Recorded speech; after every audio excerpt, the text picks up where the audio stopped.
Benjamin Elijah Mays once said, "I believe everyone was born into the world through something unique and distinct." Our host has been fortunate enough to have opportunities which allowed him to discover and fulfill his unique purpose. Unfortunately, every young person has not had those same opportunities. Expanding how we understand education, building community, impacting and improving lives, promoting HBCUs, encouraging lifelong learning. Dean Talk brings together a variety of scholars, community and business professionals, along with student leaders to discuss topics which are critical to the improvement of educational equity and equality in America. Welcome to Dean Talk. Now, your host, R. Wayne Woodson.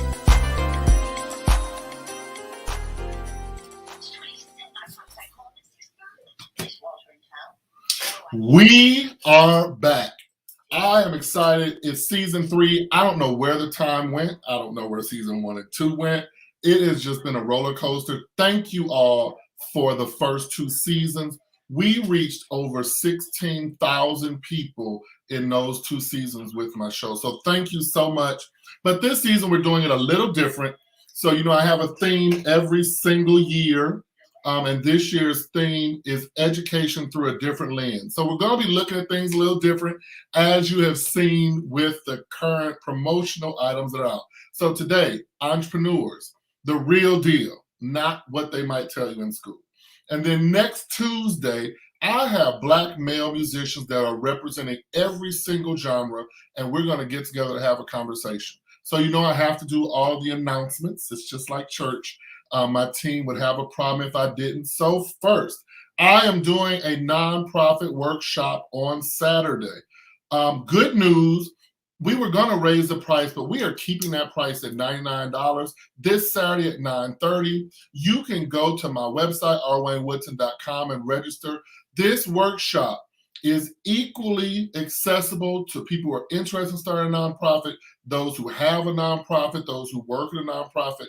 It's going to be good information. And I talked to someone earlier, and it's not stuff you can find on the internet. And then My foundation, I think most of you might have seen, is now a 501c3. I'm very excited. We've got that designation. We are raising money for student books.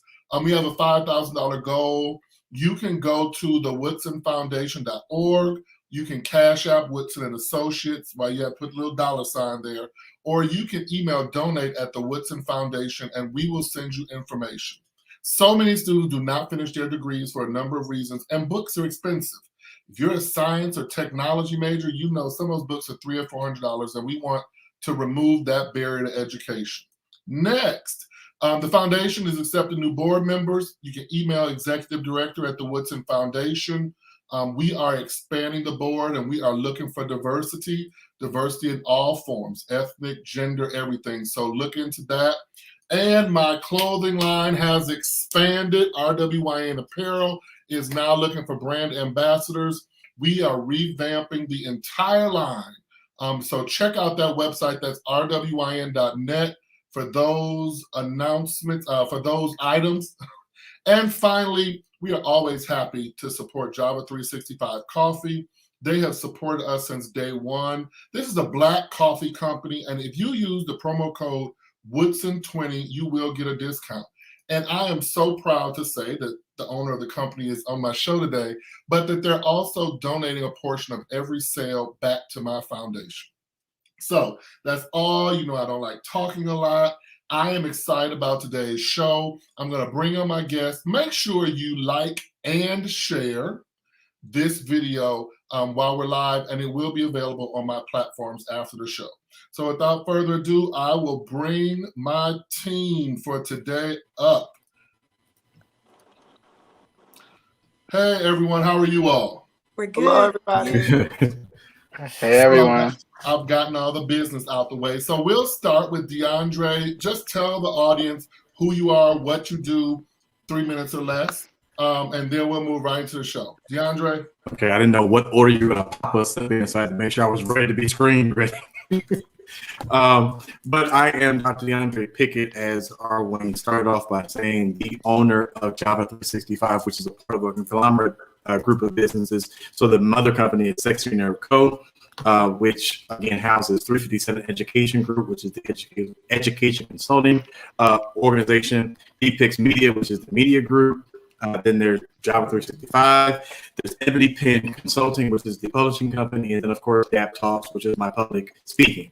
Why do I have all of that? Well, like many of us, 2020, depending on how 2020 worked for you, my background is education. I did it for 15 years. And unfortunately, my position was discontinued. And so you had to make things work. You had to, use what was in your hands. And because I knew I had so many other gifts and talents, I said, why not make the stuff that I do part-time and make it my full-time? And so that really became what I did and pushed that as my businesses. And that's pretty much what I do. And I look forward to the conversation this evening. Usia? Hey, everybody. My name is Usia Amen. I am a serial entrepreneur, as is most of the panel. And currently, I work as between creative director for Slutty Vegan and Peggy Cole Foundation, as well as having my own foundation, the Bigger Foundation, and my own series of studios, which is Bigger Productions out of Midtown Atlanta. And I look forward to hearing about everybody's different backgrounds. My background is super eclectic as far as it pertains to the entertainment industry and all things entrepreneurial, because I've done about everything. But yeah, that's just a little bit about me. All right, Cheryl. Hello, everybody. Hope you're having a wonderful evening. My name is Cheryl Gardner. I'm from Albany, Georgia, or Small Benny, Georgia, as some people would call it. I'm the owner of Heart to Heart Tax Services. I'm fully administrative, so we also function as a virtual office for entrepreneurs who maybe can't afford to hire that full-time secretary, so they can have all of their administrative services taken care of by our business. We do payroll, we do resumes, we do HR, we do bookkeeping.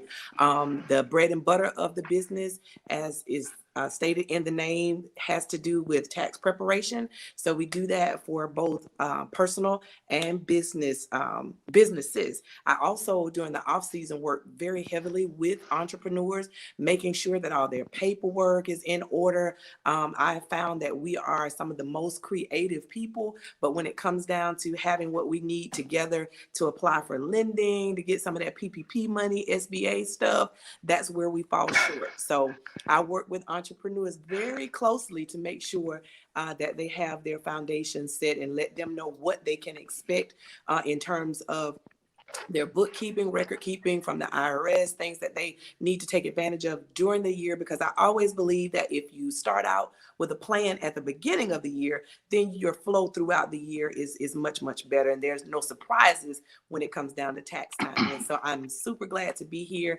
and to meet each of you. And Antoine Jamal. Hey everybody. First of all, Michelle, I'm gonna have to get at you when we get off of this call because I'm gonna need you help. I'm gonna need you, baby. I'm gonna need you. I'm gonna need some of them. I'm gonna need some of that advice, baby. So I am Antoine Jamal. I am actually a graphic design artist, as well as a entrepreneur as well. I have an apparel line called Avenue Black. I am also an ASCAP certified songwriter and music publisher. I am from Mount Vernon, New York, which is kind of a little city outside of the Bronx. I have been in Atlanta now for about 4.5 years. And what I do is I started my business basically by just contributing to the needs of graphic design beyond the surface level. I find that a lot of people were doing things that they wanted a bigger impact, and I felt like I could help. And through that, I ended up falling into my purpose, really. And so I just pushed that. My apparel line is basically an extension of what I do graphically. And besides those things, I'll be working on a whole bunch of stuff. So I also film. I have a series called Take Me Black, which I wrote and wanted to produce to be kind of like an exhibit of Black excellence. So outside of all the things that I do graphically, I also work on a lot of other projects as well, memoirs and stuff like that. So just trying to be a better me every day. And I'm so happy to be invited to this discussion, and I'm just pleased to meet everybody. Thank you all. So for those of you watching, this is an interactive conversation. This is not a Q&A. So we're not being rude. There have been instructions given. So we're going to delve right into it, everyone. So those of you who haven't been on my show, get ready because I jump into it. So what are some misconceptions that people have about entrepreneurship? We just go. That is easy. Yeah. Yeah. Or even that everyone can do it. You know, I think there's this thing that was like, oh, well, it didn't work out in the corporate, or I'm tired of corporate, I can just be an entrepreneur. But there's a certain level of dedication to be a successful entrepreneur. Anybody can have a dream, but the idea and the commitment to work and stand behind your product, and when the days are hard, to keep getting up and continue working when the clients are low. You know, I think there's a specific type of person that can be a successful entrepreneur is the caveat. I think for me, one of the biggest misconceptions is that you need to be extremely popular to be successful. I had posted something like that a couple of weeks ago. I think maybe a few weeks ago that, you know, it doesn't matter if you get 1 like or 0 likes, always support you, always show up for you. I don't get, you know, and this isn't like bragging or nothing, but I don't get any really, you know, like big popular likes or whatever on my stuff. But I've been successful as an entrepreneur for the past 11 years. And I'm blessed in that, you know, and I'm thankful for that. But I think so many people think you have to be extra popular just to like make it. And you don't, you know, at least not for me. It didn't work for me. I also think that on the other end of that spectrum is that people think that the support just comes naturally. My family is you know, well known here in Albany, Georgia, and honestly, I'm guilty because when I transitioned into entrepreneurship, one of the things was I thought everybody knew me. And so everybody would just, come to support me because they knew how I do business. They knew my character. They knew my work ethics. And so it was everything but that, so you do have to grind sometimes to let people know who you are and what you stand for and to put yourself on display, so to speak, so that you can gain that audience of people, because without them, there's not a business. Mm-hmm. And I think to piggyback on both of those, even if the support doesn't come, you're still supposed to do what you believe you were supposed to be doing. That's right. That's right. Exactly. Even if the support doesn't come, because if you feel in your stomach, if it's been been birthing you feel called to it, just because somebody doesn't come to an event, or just because somebody doesn't give you a pat on the back, or just because someone say I still called to this thing, and so you just have to learn who stop putting your emphasis and energy on people who may not have supported in the first place. And just continue to do what you're supposed to do, and just know that over time, the authenticity of what you're doing will show. And that's what's going to draw people to what you're trying to do. That's right. Mm-hmm. And I think that goes with what Usir said too, when the clients are low, because there's this misconception that once you start your business, you're just going to have so much work and all. And there are right. I know that I have sat here like, what in the world am I doing? Maybe I should go back to an office. Because, it's not like that. I am an educated supporter by nature, but what they teach on entrepreneurship in school is not accurate. That's right. That's right. You're right. That's right. It's not a real story. They do a lot of theory. Yeah. But when you get in the real world, it's a whole different thing. So tell me, what is something recently that each of you has had to overcome to be successful in what you're doing?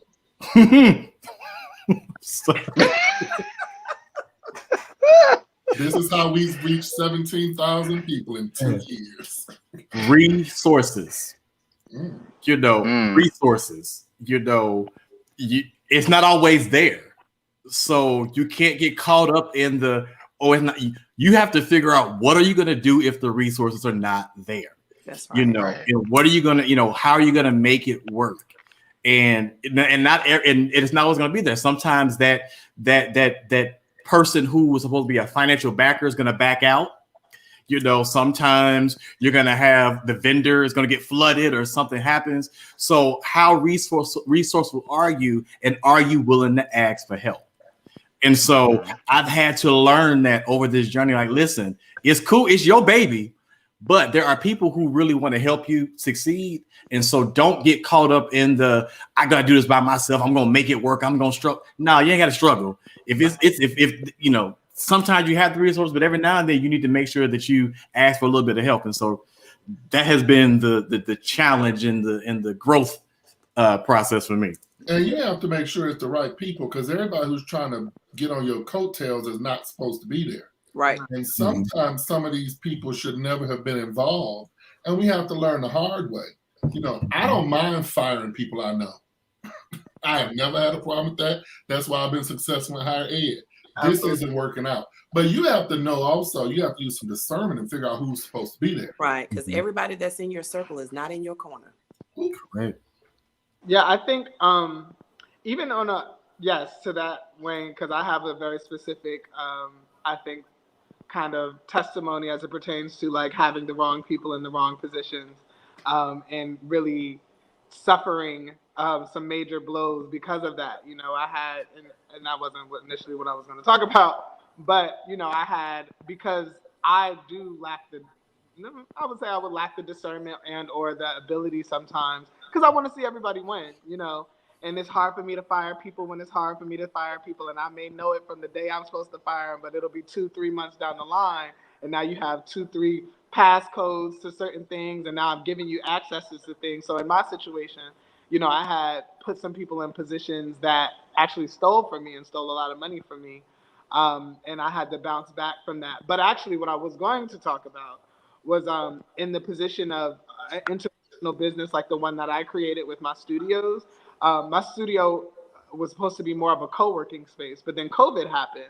And, just having to have the flexibility to know how to maneuver a whole new platform, a whole new landscape, because now people aren't trying to meet you in person. Now people aren't trying to be out. Now people are like trying to figure out how they can bring all of the things that you once offered to themselves. And I know a lot of entrepreneurs suffered in that manner from COVID, like for people that design clothes, they couldn't have necessarily pop-up shops or large ones like they usually do, or like the different, like Bronner Brothers, or all of these different, like, major venues where people can actually come and showcase their whatever it is that they do, and that all changed. So I know the landscape changing so very drastically in the last year and a half was like a major kind of switch for me, and I had to figure out how I was still going to make ends meet and pay all my rent, studio rents, and everything like that, because then it became less of a membership based thing, and now it was like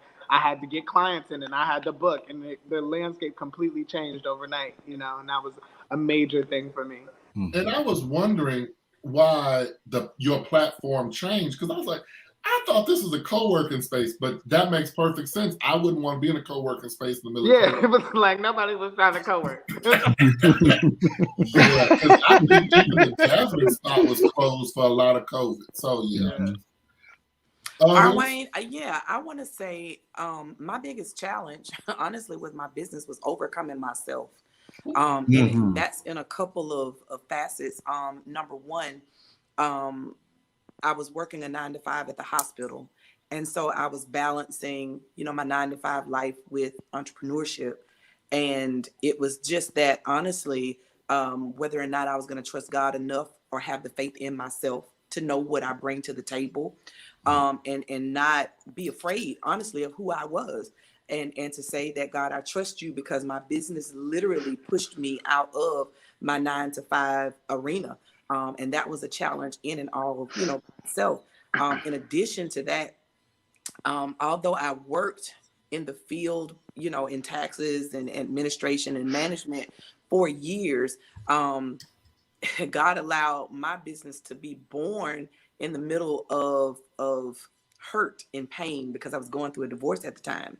And I was, trying to rebuild my house. I was trying to get stuff. I didn't have a broom, a dustpan, a fork, a spoon, trying to start life over after 20 years. And so a lot of times people don't realize that what goes on in your personal space carries over into your business space. And so I had to get to a place long enough to pull over and heal, so that I can be the best version of myself when it comes down to dealing with my clients. And so I would say I stood in my own way.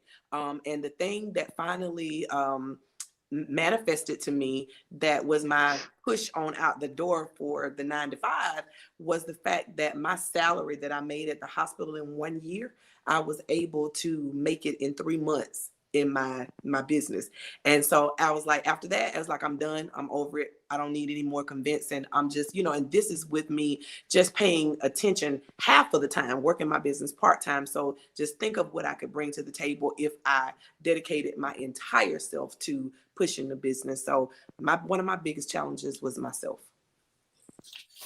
And I think that was a challenge for me, because I had a very nice vice president job at university, and quitting was not in my agenda. And then I quit, and then we had COVID, and I'm like, this is right, exactly. Now I had saved up money, and I was like, at the beginning, I was like, this be fine. I have like 9 or 10 months, I'm good. 16 months later, we were still in COVID. And my consulting company, which is the main job, deals with education institutions, all of which closed, and we're doing everything remotely. So my company lost all of our contracts in 1 week, like everything. And like you all are saying, I had to figure out how I was going to make this work. I literally revamped everything, just like Lucia said. I was like, okay, so what can we do? I have a foundation. We're going to shift this to the foundation, because I can raise grant money and things. I finally launched my magazine. So there were other things that I did to bring in the revenue. And now, I thought things were opening up, but we'll see, because we might be closed again. But I think all of you are saying very valid points. Yeah, I was gonna say both of y'all kind of took my answer, because that was, I think, my biggest hurdle for me. My biggest obstacle was myself. And I think it's because my business as a graphic artist is doing so much for other people and not being able to reciprocate that back to me because I'm so focused on building other brands, right? So then I'm looking at myself and I'm like, oh, dang, what happened to you? So, but the crazy thing about COVID that happened was for me, even in the midst of everything bad that was happening with COVID, like my business took slam off. I kind of had like probably one of the best years of my graphic design career because so many people were starting businesses and Right. everybody needed a logo and everybody needed graphic work. And I was like, all right, Lord, I hear you. So we gonna go ahead. I was like, I'm sorry about everything that's going on, baby, but this bank account's looking kind of cute because everybody's coming through, and I was like, I want everybody to win, but for me, I wasn't prepared. I think the biggest obstacle for me was not being prepared, right? Is because we do so much, we have the capability, but then sometimes we're not prepared for that overflow. So I was like, oh, oh, okay, so now I got to really do the work. And So I'm I had to glad get you over me, I think, and get out the way. and I'm glad you brought up process. That is a big challenge when people become entrepreneurs. It's one thing we work for somebody and a whole team is managing the finances. It's a whole nother thing when you have multiple streams of income with multiple bank accounts, with multiple functions, and especially if you're dealing with nonprofits. That's why things that Cheryl does is so important because you don't have to outsource a lot of that stuff because the last thing I need is the IRS coming to me saying, I owe like $200,000. Yes. And I think so. Let's just discuss that for a moment. I'm all for going to college. Wonderful. I think almost most people have degrees. That's great. What prepared you for what you're doing that had nothing to do with college? Previous Nothing. job history. And this is funny to me because it makes sense now, but it didn't make sense then. So I was one of those people, like, people didn't know what I was coming with when they saw me coming because I was doing Avon, I was doing Legal Shield, I was working at the bank, I was trying to figure it out. I have a master of cosmetology, I have a degree in education, I was working so it was just like, I didn't know like who I was. So I was just trying to feel my way. I was doing a little bit of this, a little bit of that. But I have learned that it was all working together for right now. Because in every one of those genres, now I have a certain level of expertise when it comes down to truck driving. The same thing when it comes down to teaching, when it comes down to the financial institution, when it comes down to self-employment. So I am well versed when my customers or entrepreneurs come in because now, I was so widespread and, I might have looked crazy doing it then because people's like, every time I turn around, you're into something different, but it all worked together to make me who I am in the business right now. Mm-hmm. Usier had an interview the other day. Share with us some of your background because it's quite diverse. Well, that's what I was going to say, actually, funny enough, with Cheryl. Is that's starting, as the Avon lady. So, like, for me, when I moved to Atlanta, before I went to Morehouse, I started Morehouse when I was 17. So when I moved to Atlanta, I was 16. And I knew like when I was coming down here, I wanted to do something. I wanted to do something in entertainment. I saw all of these things that I wanted to do, and I was trying to figure out what I wanted to do. So like I started in makeup, and I was working out of New York and Long Island with this. And one thing, and then I'll say this about all of my careers, and what I'll say about what I think that God, the universe, was preparing me for, because it didn't matter what arena I was in or what I was touching. Every person that was in this place was an expert or the top at whatever that they were. So the woman I was working with, her name was Danessa Myricks, who, if ever you worked in makeup, she's like one of the biggest names in makeup. Like she's all over the place. She's in Sephora, she's in everywhere, in MAC, everywhere. And I'm like in her living room making makeup and understanding and learning to hustle and understanding what it takes to like really truly build a business. And then I come and move down here, and then I'm like working the Bronner Brothers shows, and then I become creative director at Bronner Brothers shows, and now I'm creative director. And so from my creative director positions, I'm touching like Cynthia Bailey and Miss Lawrence and Derek J, and like I'm rubbing elbows here. So then I transition, because I never was really truly into makeup. I transitioned out into music, which actually I'm in a music fraternity, which I pledged at Morehouse. But I transitioned that into music, and then I'm working at Icon Studios. And so now I'm taking the same type of hustle and dedication and focus that I took from my makeup career into music. And I'm working with Ian Burke, who is like Candy Burr's manager and escape manager. And I'm sitting in meetings with Mace, and I'm like, again, I'm like 17, 18, but I'm soaking it all in. I'm around all of these highly influential and highly powerful people and highly dedicated people, because all these people have been very dedicated to their crafts, which also taught me to be supremely dedicated to anything that I touch, and to really take my work ethic and allow it to make it shine. And then it took me in other places, and that was like how I transitioned from there to like, and then much like you, like working out of necessity, I started working in property management. I needed a place to live. I was an assistant manager on a property. And so I so now I'm working in property management. And then from there, delivering ice at Slutty Vegan is literally how my career started there. And I was intentional there. I said, okay, because I had to get in the door with Pinky, and I said, okay, these are the things that I wanted out of this, but this is what I had to sacrifice and be willing to humble myself to get. And that was the story of my entire life, was being able to humble myself so that I could position myself for greater. And so they're delivering ice $200 a week, and I'm like delivering ice better than anybody she's ever seen deliver ice. And she's like, she's like, what do I have you doing? I'm like, yeah, girl, you got me delivering ice for $200 a week. And I'm like, okay. She's like, that doesn't sound correct. And so from there, transitioning into being like her right hand, like literally she moved into a building with me, and then becoming creative director. And now I'm traveling every day, and I'm flying to California 3 and 4 times a week. And, I'm sitting in meetings with Kanye West and all of these other places that all of my history allowed me to be prepared to be there that day, because I had been groomed literally by the universe and God to position myself for more. Which I appreciate so much about my story. And then from there, just recognizing that I had it, just recognizing that all of the things that I had taken to other people, and the gifts and the blessings that I had been given, that I was able to endow with other people, recognizing that I also had those same abilities to do it for myself.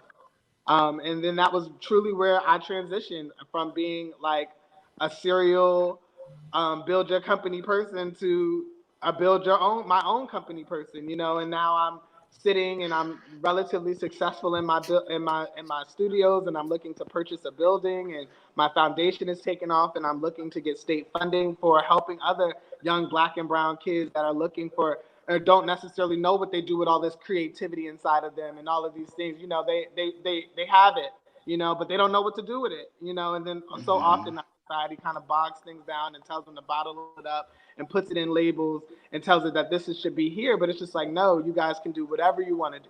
It's just about committing yourself to that process and committing yourself to the experience and learning, and whatever the experience is, whatever you have to do, whatever the job is, and being the best at whatever the job is, whether you're taking out the trash, delivering ice, or sitting in meetings with billionaires and millionaires. You got all of those things. It takes the same amount of fortitude, focus, and determination, and just recognizing that none of that changes and shifts. But yeah, I mean, the story was all over the place. So I was like, I didn't know where I was going to land. Well, I certainly can relate. DeAndre? And as Wayne will tell you, I probably have sat on every board possible to man. Any board that has ever been in existence, I probably sat on it. But the funnier part about it is every board I've ever been on, somehow or another, I've always also been the chair of it.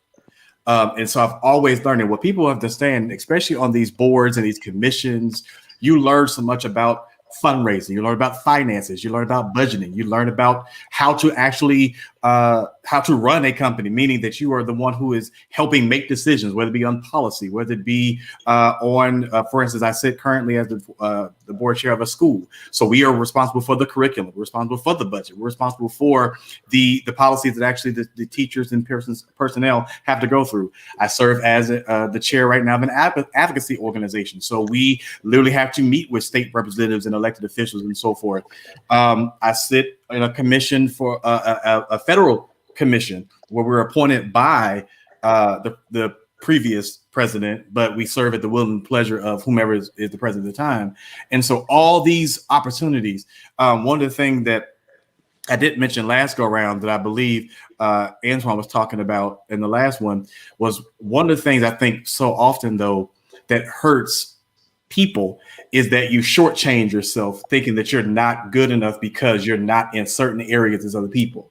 And for me, I sometimes have been my hindrance. I've found myself at a stumbling block or at a roadblock because of the fact that I didn't think I was either not good enough or I didn't think that I was this or I was that. Not realizing I was having this conversation with Wayne just yesterday.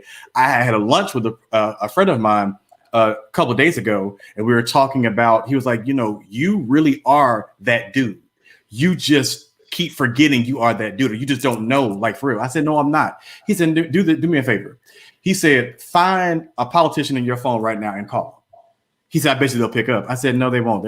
He said, no, call somebody. So I called a congressperson. She picked up the phone. He said, no, that's what I'm talking about right there. He said, stop shortchanging and selling yourself short and thinking that just because of the fact that you're not, big time and you're not in, on this magazine and you're not doing this, that you're not, greater than who you think you are.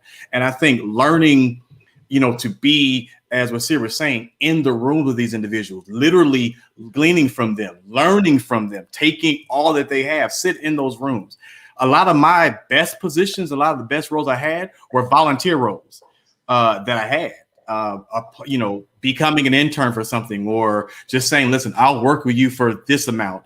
And it has opened me up to so many places locally, statewide, and nationally. And so I just simply say a lot of in the commissions and boards and just those free moments where you just offer yourself up for service has really been my saving grace. Because truthfully, I ain't gonna lie to you, education didn't always get me in the room.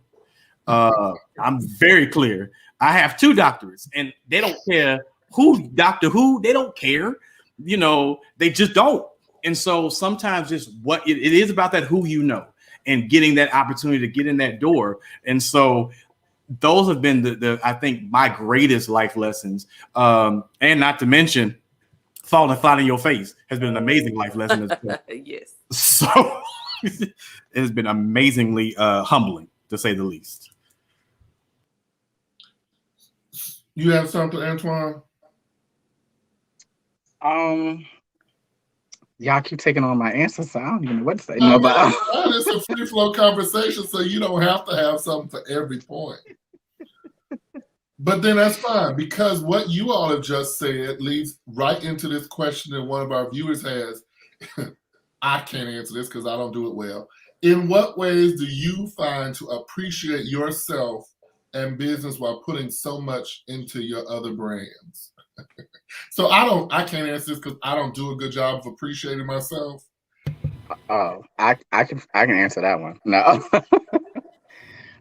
So I definitely believe the lesson learned now, right, is that if you don't take care of you, you can't be a better for anybody else, right? So if I don't take care of me mentally, emotionally, physically, whatever, I can't produce greater into the world, and I can't help anybody else do that either. So, but then I had to figure out what really makes me happy. Now, coincidentally, what makes me happy is service. So I love to help people. So, but I had to learn that I have to learn to help myself too. So what I do is I look at what I have, like my brands, and I say, okay, so what can I do that makes me feel happy? So I'll, think of something different to do with my clothing line, some different design, something like that excites me. And for me, that I appreciate that part and I appreciate me. So I'm just like, okay, because it challenges me to be creative. So it pushes me. So then I'm like, all right, so I can sit down and regroup and kind of be that service to somebody else. And resting and knowing what you can and can't do and don't overexert yourself. That's truly important. Self-love is self-love. And take it seriously and take it personally. I would say charge. Charge, Yeah. okay? One Yes. thing that I learned very early on, and from a lot of great people is like, regardless of whether you're starting out or whether you're at the top of the game, you got to charge for what your services is because people are Hmm. pay you what they think that you're worth. But you have to know your worth and you have to charge for it, because people do not like to pay, and they will underpay you every time. And then you will find yourself That's right. regretting and then the love that you have, the passion that you have for whatever arena that you chose to be an entrepreneur in, you will find yourself disdaining working in it because you're being underpaid, and then now you hate it. Now you hate going to work, and should have never been that. You should charge from the beginning, charge every day, charge for what you're working, charge, get your money, because they're not going to pay you if you don't if you don't make it known how you feel that your work ethic and what you're putting forward into the world is worth. So charge would be my advice. Now, I will say, my mentor, Dr. Yancey, told me, she asked me how's my consulting company going on, and I told her, she's like, well, it's not going to grow because your prices are too cheap and the people don't think you're credible. You need to go through here. We're going to raise all these prices. And I was like, this woman is nuts. But she was very honest. She was like, our people find value in things they pay for. That's right. And when I did that, my business went up 40% in like the first 3 months. Here I was thinking, I'm just like someone said, I'm just new to this. Let me just give some entry-level prices to get some business. She was like, baby, nobody's going to ever use you at that rate. And I raised the prices that I was like, this is crazy. But it goes what you're saying. You do, and Mark, Cheryl and I in an accountability group, he tells us, charge what you are worth. The people who will afford it are going to pay it, and the other people you didn't need to deal with it. That's right. And Wayne, I want to say too, I think as Antoine was talking about it earlier, but one of the ways to appreciate yourself for me, I had to learn how to have cutoff times because I try to make myself available for my clients. I like to be that person who is there. You can find me, you can put your hands on me kind of thing. But, once I went into being an entrepreneur full time, I had to say to myself, listen, I need time for me. So not only do I have, certain cutoff times, but I have a day of the week that I take off. The business is closed. This is the off season for taxes. And so it's not really heavy. There's still a lot of issues. I still respond to a lot of tax letters that people don't understand and make calls to the IRS, what have you. But I actually have a day. Why are you closed on Wednesday? Customers will ask me sometimes. And I'll tell them because I need a day for me. I need a day to take care of me. And that's the way that I've learned to appreciate myself. And that is something I have done recently. Like DeAndre tell you, I'm a workaholic. Mm-hmm. And so I worked at Payne College 5 years before I ever took a vacation. And even on that vacation, it was to my brother's wedding and I was working. But that is something I have done. Like at 12 o'clock on Fridays, I'm not available until Monday. And you'll get my out of office reply and all kinds of things. But whatever you need will be there on Monday. Mm-hmm. There's nothing that I do that is life-threatening that you can't wait until Monday. And I've had to figure out taking that time for myself, not checking my emails at 2 o'clock in the morning when I can't sleep. And so that has been one way that I appreciate myself. Now, the problem people don't understand about my life is me being busy is good for me. Like, that helps me function. And people think I'm always like, it's a lot. It is. I don't do well when I'm not busy. Mm-hmm. So to people on the outside, it looks crazy. But I don't also have to put a post up every time I go on vacation. But that's just my soapbox. I won't go into that, But somebody robbed your house like that woman 5 years ago. Yeah. Posted on vacation, and she came back, her whole house was cleared out. Lord. Dion?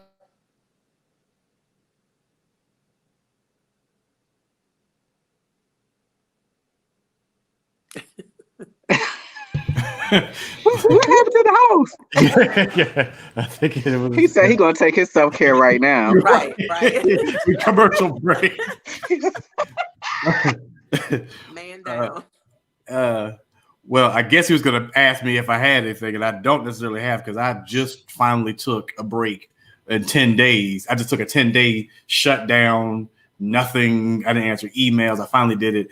But one of the things that was here, you said that also struck a chord with me is something that I have had to coin often is I have to, how I appreciate what I do or appreciate myself or keep myself grounded is I have to believe it while I build it.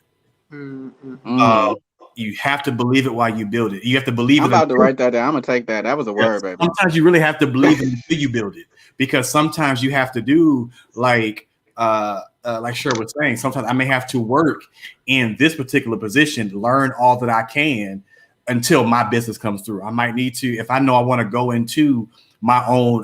For instance, I'm an education consultant. Well, I knew that me working everything. I started my when I was a senior at Morehouse, I was a para-pro at a school, and I wanted to learn. I was learning. So I started in the education as a para-pro, worked my way up to assistant superintendent.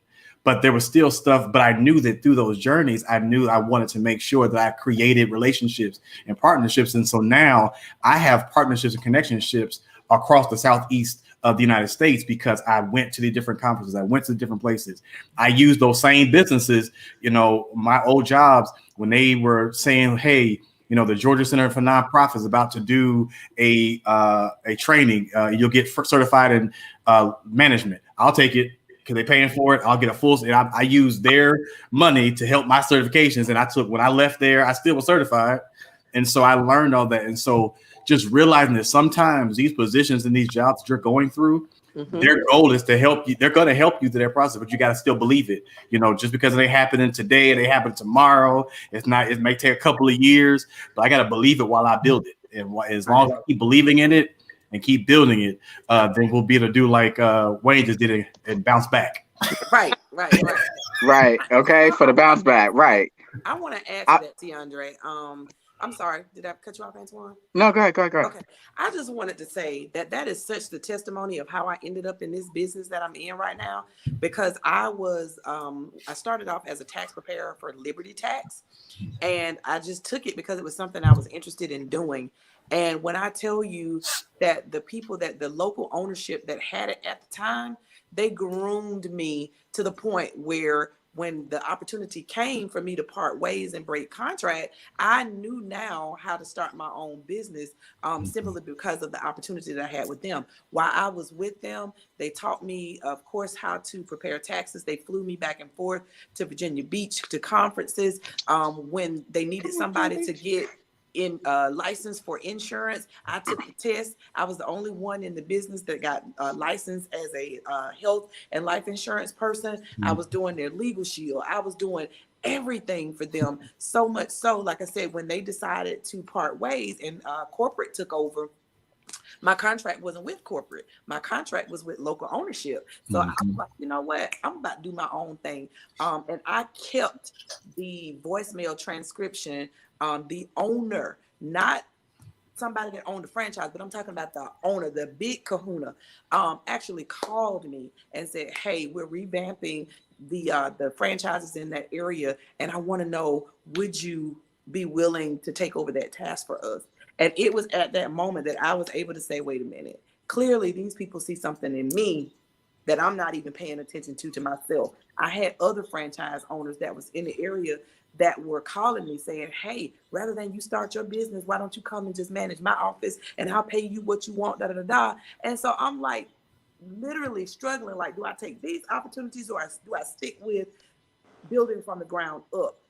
But yeah, it was very appreciated because they literally, I didn't know it at the time, but everything that I was absorbing that they were pouring into me is what got me to the place where I am, where I could run my business without any questions, without any hiccups in the setup, because they prepared me literally for everything. Absolutely. Yeah, I was just gonna add to that conversation piece. But real quick, first of all, Liberty Tax was my first job. I mean, Ah, my first job, baby. When I was like 15, I was out there being Uncle Sam wait. and Lady Liberty, out here waving on the streets. But and I was like 15, but they was teaching me taxes and everything like that. You know, like even at 15 and 16. So I was like, I grew into that. But to counter, not to counter, but to go piggyback off of what they were saying, your price is your price. And one thing I used to struggle with was pricing, pricing and knowing what you're worth, right? And knowing what you contribute and how to fundamentally provide that with a number, right? Because we do so much and we do so much. And we're like, well, I can put a price tag on that.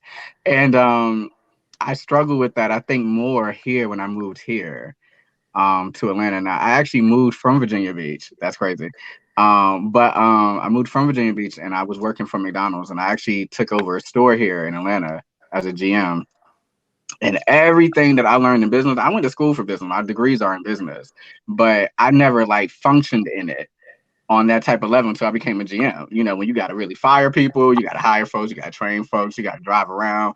And to actually see the back end of business was like, oh, okay. And then to see how they do price things accordingly. Because I know a bunch of people get mad when they get charged for them chicken nugget sauces, baby, but they cost.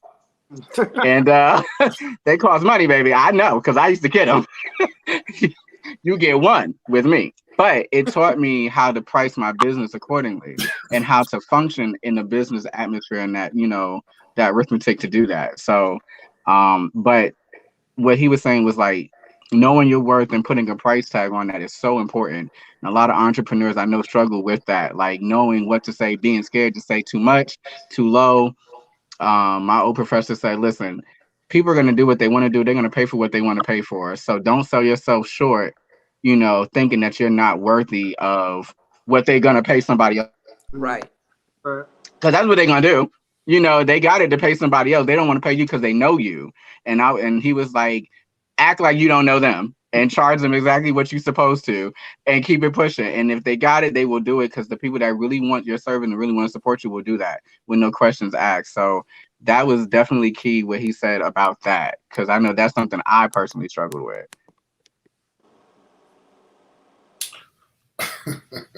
I was about to be real shady, but I won't do that. What you about to say? I'll tell you later. So how do you deal with that? How do you deal with all the friends and loved ones and colleagues and fraternity people and all that want your services on the low? Say my price is my price. You don't do that. I can talk about the church. You don't do that. You see, I ain't working for them no more, right? Because I said, baby, my price is my price.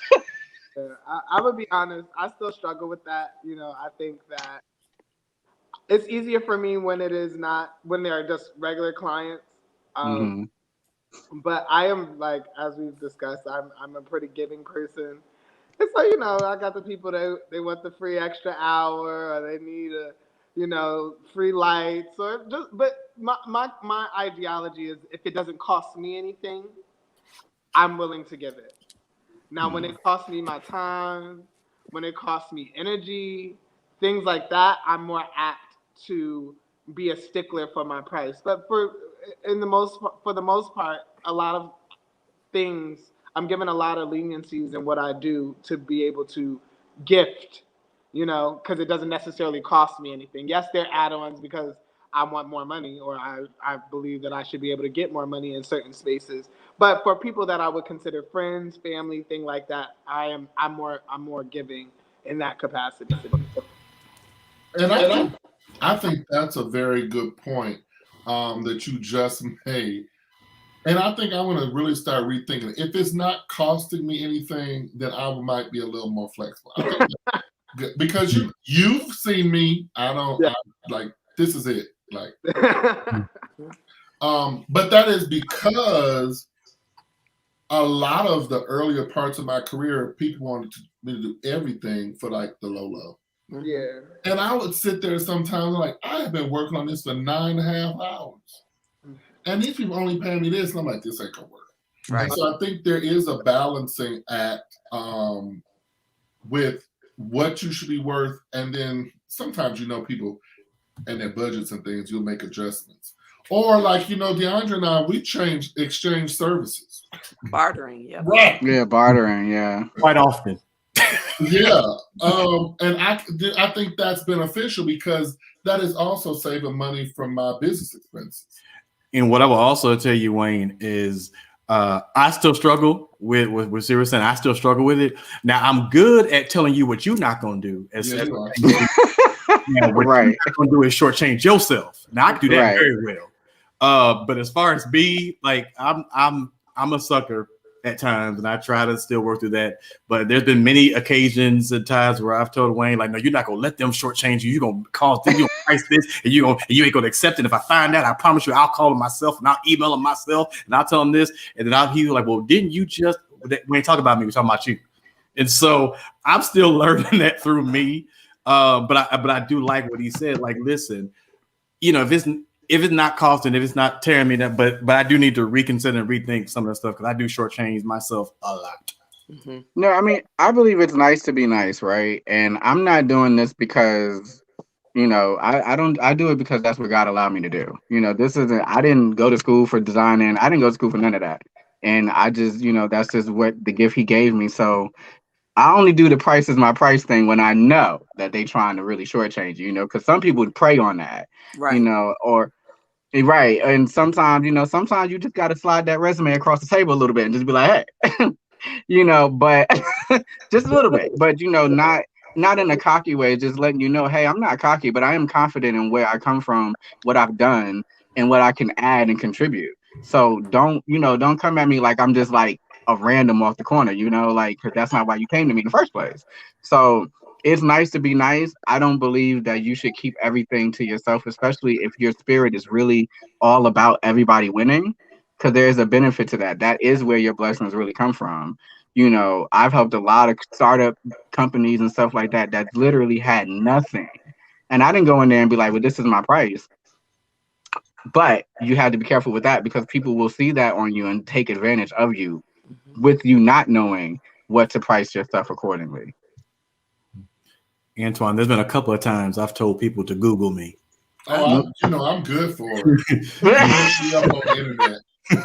Yeah, Google me. Or now I say, you can go to my website and see. Right. Yeah. You can read my bio. But I mean, I think unfortunately our society has breeded a concept where like everyone's trying to get over. Mm-hmm. And they assume because we work for ourselves, this misconception, all of us are just sitting on these millions of dollars and we don't need the money. I've literally had people tell me like, well, you got all that money, so why? No. And I don't think if I go back to misconception, I don't think people understand how much it costs to run our businesses. Right. Like I told you the other day, when I'm not working, my company does not make money. It's not like you just go to a job and then, every 2 weeks your check is in your account, whether you completed what you need to do or not. And I don't think that people fully understand that concept about entrepreneurs. And then some of us have staffs and things. And so all of that, you are at the top. And you either can be the greatest link or the weakest link. So as we move to our close, what are some of the benefits of being an entrepreneur? Scheduling.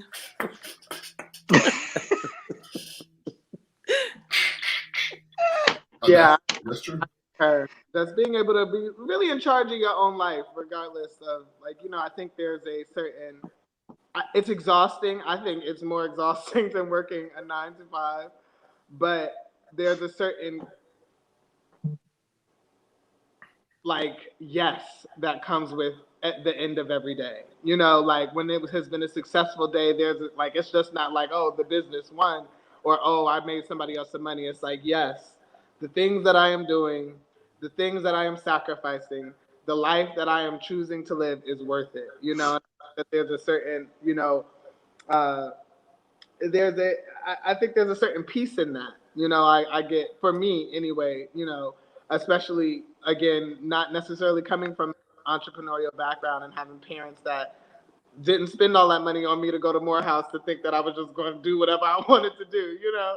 But I was supposed to be somebody's lawyer. But being able to have that confirmation from God to say that you are worthy, the things you are doing are worth it. I am putting a stamp on it by making you be able to feed yourself and clothe yourself and house yourself, and then also be abundantly giving to other people and to open doors for other people and to, like, you know, and I think that is what is the greatest benefit of my business, and what I am intentionally doing in my business is being able to open doors for other people, especially young people, because that's important to me. So that's what it would be for me, honestly. Wayne, I want to add, being the owner of a tax business, um, working in a tax business and watching so many people get taken advantage of, I was grateful to have the opportunity to have my own business because it allowed me to be human. You would be surprised the number of people that are in debt, you know, with the IRS up to their eyeballs, or going in to have their taxes prepared and not being explained, you know, the full repercussions of the decisions that they make, or even how they can change their tax situation. So it allows me to be human. When I was working, of course, at Liberty, and you had the sweet little old lady that came in to get her taxes done that was only getting minimum this and that, and was only getting, you know, $400 or $500 back, but then having to charge her $300 or $400 and only watch her walk away with just the bare minimum. It just grieved my heart. So me being in the position I am now allows me to be human. So if I come into contact and God, you know, nudges me or taps me on the shoulder and say, hey, this is the person that needs the break, it allows me to be able to work with an individual, as opposed to, you know, just being extreme and overcharging and all that other stuff that I saw being done. So. And so finally, then, what would your words of inspiration be to young people who are considering entrepreneurship?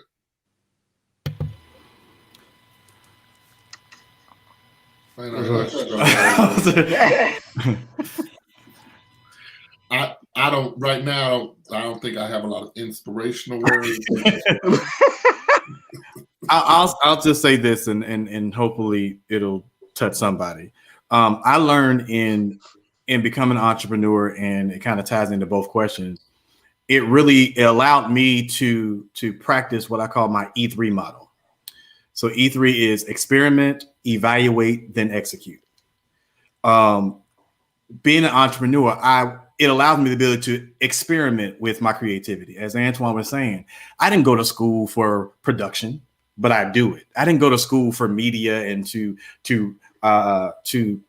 do coffee, and I didn't go to school to a lot of this stuff, but a lot of these things that I believe I was gifted and grounded in, I'm allowed to experiment with it. And then the evaluation stage is, did it work? If it worked, great, go with it. If it didn't, you tried it. You know, it may not work, or it wasn't meant for right now, but you tried it. So that evaluation, so put it on the shelf. Maybe 5 or 10 years from now, the lessons that you learned moving forward may be able to come. You may come back and say, you know what, I learned a little bit more. Let me try that again. And then if those did work, execute it, come with a plan and do the work, and begin to, you know, but also be mindful that there are going to be some challenges along the way. So that has been my blessing, is kind of stay in that E3 model, and don't let people make you believe that you're fickle and you're all over the place because you're experimenting. That's the part of life. That's the part of being human and growing. We don't always know what we want. That's why Wayne was saying not every person is meant for college. Some people go to college and may realize this don't work for me, but it's all part of the experimenting stage. And so allow yourself the space to grow. Allow yourself the space to mature, and allow yourself the space to make mistakes. And in that process, you're going to learn more about you, what you can and cannot handle, and at the end of the day, what makes you you. My inspiration would be connected to what I do every day, and that's helping build the foundation. I will preach it until I can't preach it no more, that we are some of the most creative innovative problem solvers when it comes down to the businesses and the businesses that we develop. And don't let somebody come in and be able to take that away from you because you didn't take time to do the research at the foundation stage. Get the necessary registrations and licenses and know how you're supposed to do your record keeping and your bookkeeping. That's what people like me are here for. Again, it just grieved my heart that all of the money that was missed out on from entrepreneurs because they didn't have bank accounts, or they didn't have business bank accounts, or their statements, or didn't even know what a profit and loss statement was, or figuring out a balance sheet. So those are key things that are fundamental to your business. And what happens is, and I see it more often than not, that it doesn't happen when you're here and you collapse. It waits until you get all the way up here, and then something happens and causes the building to fall. And now you got to start putting things back together. So I just encourage everybody to make sure that foundation is secure on your way up on the journey. And always make sure that even when you're on somebody else's platform, that you're highlighting and showcasing your stuff. Right. Okay, because first off, let me just get into this shirt right here, right? Because I thought it was just me. But I wanted to say real quick, even to coincide with what Sarah was saying, that yes is so important. I think what I can say to what I tell people to help them is to give yourself that same yes that you're looking for. You know, give yourself a yes. Give yourself the yes and the permission to be great, the permission to fail, the permission to try, the permission to just give yourself that opportunity, because we get, denials after denials all the time. So why keep giving yourself that same no, right? Show up for you and give yourself a yes, because that's what it comes down to. And did he freeze? Oh, where I go? I don't know. I was there, baby. I don't know where I'm at now. I was in there. I can still hear you though. I don't know what happened, but anyway, I was trying to tell folks to give themselves a yes. Well, I think we got it. Does anybody else have any final thoughts? Oh, and now he's going to a whole nother screen. Lord, help us, Jesus. Well, thank you all so much for watching the show. It will be on my YouTube channel, Dr. Woodson 2020, as soon as the show is over. Check out the rest of my shows, my programming. Make sure you subscribe, and as I always say, hit the little bell on my page so you'll know when I'm going. Thank you to all my guests. And for those of you watching, stay tuned for next Tuesday's show. Have a great evening, everybody. Thank you, guys. Everybody. Thank you, everybody.